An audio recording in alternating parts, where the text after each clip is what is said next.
నర్సంపేట మున్సిపాలిటీలో కొత్త చైర్పర్సన్గా పెండం శ్రీలక్ష్మి రామానంద్, వైస్ చైర్మన్గా గంధం నరేందర్ గుప్తా బాధ్యతలు స్వీకరించారు. ఎమ్మెల్యే దొంతి మాధవరెడ్డి ఆశీస్సులతో మున్సిపల్ కార్యాలయంలో వేద పండితుల మధ్య పూజా కార్యక్రమాలు నిర్వహించారు. పట్టణంలోని 30 వార్డులకు సమానంగా అభివృద్ధి సంక్షేమ పథకాలు అందిస్తామని చైర్పర్సన్ హామీ ఇచ్చారు.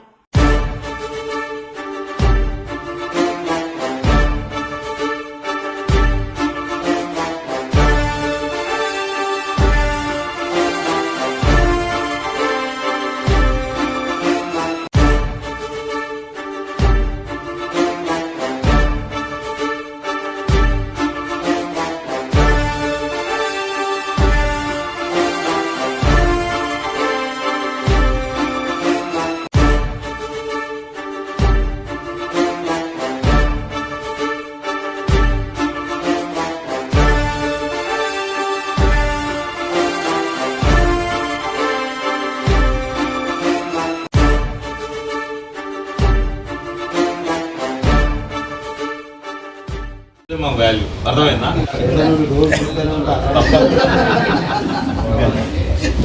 థ్యాంక్ యూ చూసి మీ అభిమానం, మీ సత్కారించినందుకు, మీ అభినందించినందుకు ప్రతి ఒక్కరికి ధన్యవాదాలు.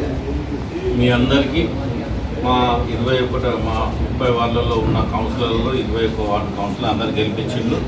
మీ ఆధార అభిమానాలు చూపించుకున్నారు. పెద్దలు మాధవరెడ్డి గారి నాయకత్వంలో మీకు ప్రతి ఒక్కరికి అందుబాటులో చైర్మన్, వైస్ చైర్మన్, కౌన్సిలర్ ఉంటారని తెలియజేసుకుంటూ ఈ అవకాశం ఇచ్చిన పెద్దలందరికీ నమస్కారం.